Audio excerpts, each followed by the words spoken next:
சின்ன படங்களுக்கு சேட்டலைட் விற்கிறது இல்லை, டிஜிட்டல் விற்கிறது இல்லை, சின்ன படங்களுக்கு வியாபாரமே ஆகிறது இல்லை, இது மாதிரி சினிமா இருக்கிறதே கஷ்டம், இப்படியான ஒரு பெரிய மித்து ஒன்று ஓடிக்கிட்டே இருக்குது.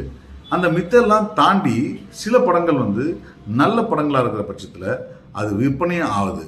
எந்தெந்த படம் அப்படி ஆயிருக்குன்னு யோசிச்சு பார்த்தீங்கன்னா, சமீப காலத்தில் நிறைய சிறு முதலீட்டு படங்கள், சிறு முதலீட்டுனா 2 கோடியிலிருந்து 5 கோடிக்குள்ளே இருக்கிற படங்கள், நிறைய படங்கள் தியேட்டருக்கெல்லாவும் நல்ல வருமானம் பெற்றிருக்கு.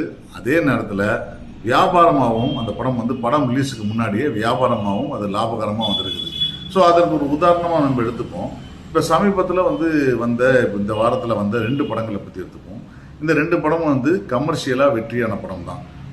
தோ படத்துக்கான விமர்சனங்கள் தனி, ஆனால் இந்த படமாக அந்த படம் வருமானங்கள் யோசிச்சு பார்த்தீங்கன்னா ஆண் பாவம் பொல்லாதது. இந்த படம் ஒரு 4லேருந்து 5 கோடி ரூபாய்க்குள்ள இருக்கிற ஒரு படம் தான் அந்த படம்.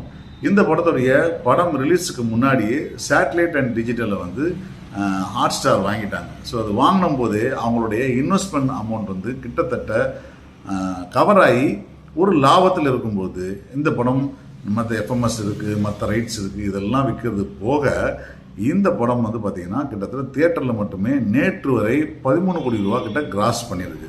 இப்போ 13 கோடி ரூபா கிராஸ் பண்ணால் கிட்டத்தட்ட 10.5 கோடி 11 கோடி ரூபா நெட் பண்ணியிருக்கு. தியேட்டருக்கெல்லாம் பார்த்தீங்கன்னா ஒரு 5லேருந்து 6 கோடி ரூபா லாபம் வந்திருக்கு. ஒரு 4-5 கோடி ரூபாவில் பண்ணப்பட்ட இந்த படம் இன்னைக்கு லாபமாக தியேட்டருக்கில் மட்டுமே ஒரு 6 கோடி ரூபாயும், அதை தவிர ஒரு 1.5 கோடி ரூபா நம்ம சேட்டலைட் டிஜிட்டல் விற்றது மூலமாக கிடைச்சிருக்குது. இந்த படம் சின்ன படம் ஓடலன்னு சொல்கிறாங்களே, இது யாரும் வாங்க மாட்டேன்னு சொல்கிறாங்களேன்னா, நிச்சயமாக ஒரு வித்தியாசமான கண்டென்ட்டாக இருந்தால் எல்லாருமே இந்த கண்டென்ட்டை வாங்கிறதுக்கு ரெடியாக இருக்காங்க.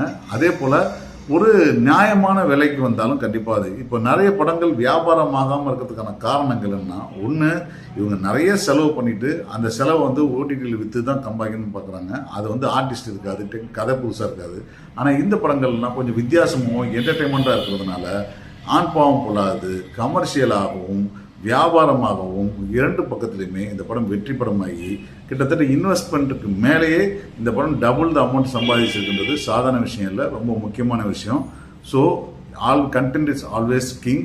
அதை நம்ம கரெக்டாக ப்ரெசென்ட் பண்ணணும், கரெக்டாக எடுக்கணும், அதை மார்க்கெட் பண்ணணும், கொண்டு போய் சேர்க்கணும். இது மக்களுக்கு பிடிக்கணும். இது பிடிக்கிற பட்சத்தில் நிச்சயமாக இதுக்கான வியாபாரம் இருக்குது. திரைப்படம் வெளியாகிறதுக்கு முன்னாடியே அதன வியாபாரம் நடந்ததுன்றது தான் இந்த படத்துடைய ப்ரெஸ்ஸெல்லாம். நல்லா யோசிச்சிங்க. நிச்சயமாக நல்ல படங்கள், வித்தியாசமான படங்கள், என்டர்டெயின்மெண்ட்டான படங்கள் எடுத்தீங்கன்னா, அதுவும் மக்களுக்கு தியேட்டர் மூமெண்ட் கொடுக்கக்கூடிய படங்கள் எடுத்தீங்கன்னா நிச்சயமாக அந்த படங்கள்லாம் ஓடுது.